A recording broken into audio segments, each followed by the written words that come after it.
maanta gida magaalada Hargeysa waxaa lagu xiray wariye Cabdimaalik Coldoon oo kamid ah suxufiyiinta sheekooyinkooda xoog ku saara arrimaha ku saabsan dhanka bini'aadanimada iyo in dadka loo gargaaro. waxaa lagu xiray garoonka Cigaal International Airport ee magaalada Hargeysa. sababaha loo xiray lama sheegin, balse waxaa la tuhunsan yahay sababahaasi inay qayb ka tahay imaansho u yimid magaalada Muqdisho iyo warar sheegaya inuu ku lug lahaa arrinta ku saabsan ololaha dhanka loogu jiray madaxtinimada dalka. haddaba hooyadii Cabdimaalik Coldoon hooyadii oo lagu magacaabo Faadmo Rooble ayaan gabadha la hadlay, waan weydiiyey sida ay u soo gaartay sheekada ku saabsan wiilkeeda in ciidamada maamulka Soomaaliland ay ku xireen airportka Hargeysa.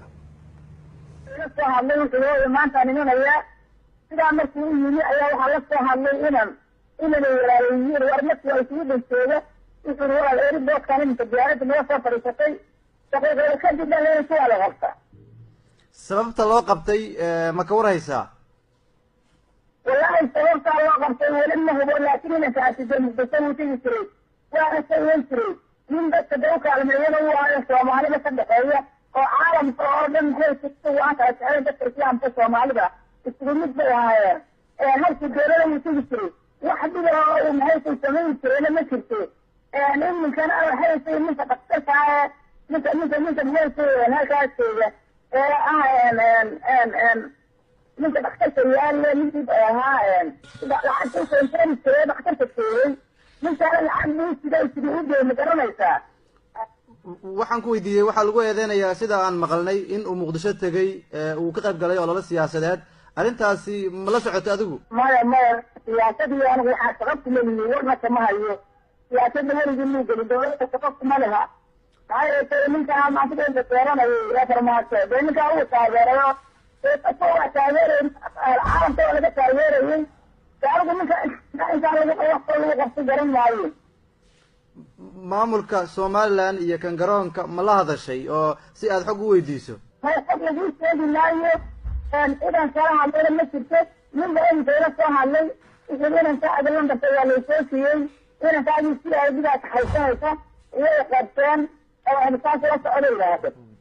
wallaahi horta ilaa iyo balmaqrika eegaya wadatatay haystaan iyo waxay ku haystaan inaad haysato weeyaan in la soo daayo iyo inay dee si kale u kaxaystaan.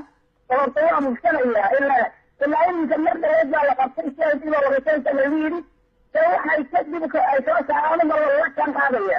wiilkaagu dabcan wuxuu caan ka yahay baraha bulshada iyo warbaahinta, sida aad sheegtana wuxuu ku jiraa olole dadka loogu kaalmeeyo, sidoo kalena dee aragtidiisu ay caddahay marka la eego sida uu wax u tabiyo. marka aragtidiisa adigu sideed u arkaysay sanadihii dambe iyo sida uu bulshada dhexdeeda ku ahaa, sideed u fahmaysay?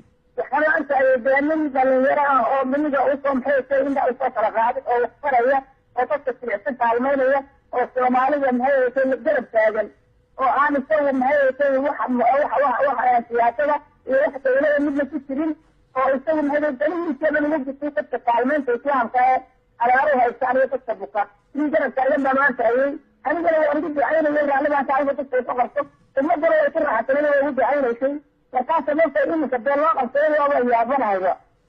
khatar misdhehaysa wiilkaaga waa la kulmi karaa markaad eegto sida u shaqaynayay iyo imaashihiisa Muqdisho iyo sidaas ma dareemaysa in khatar uu kala kulmi doono aakhirka? anigu isma ahayn dhibaato la kulmaya sababtoo hayso qofka haddaanu siyaasad ku jirin, qofka haddaanu qof maxay xumaanka shaqaynaya ahayn, qofka haddaanu dowlad midna wax ka sheegin.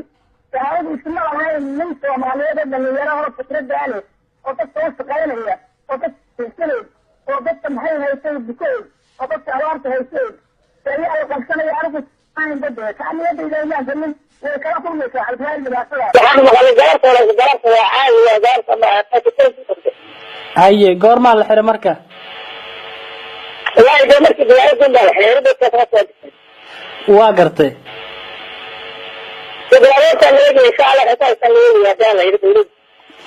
weli maad la hadashay marka xukuumadda?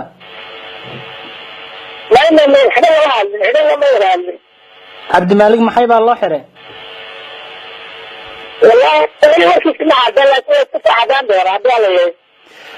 waa gartay. dadka qaar waxay hadal hayaan in madaxweynaha Soomaaliya Farmaajo ay kulmeen taageero u muujiyay. arrinkaas wax loo xiri kara ma tahay? وحلا هذا ما يقدر يسالك حاجة يدير وصوت كم سنة الكيسات لا تريد haye وكم كاس ما يبغون تعيد واحد بالشارع هذا ولا هذا كمان تبي المقرن si wanaagsan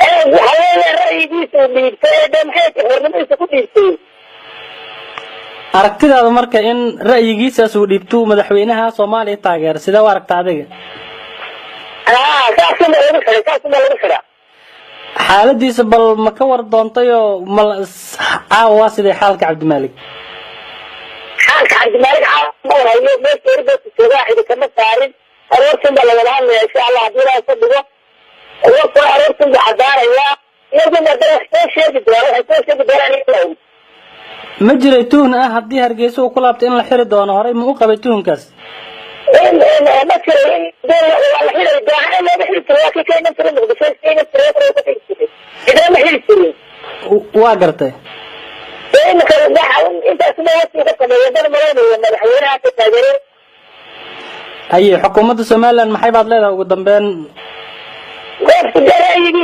بينك راعي ودور التاجر كلا جراءات وحر إذا نبدأ قسم قرصة إذا قسم تكون كرصة بس والله جرم ما لكن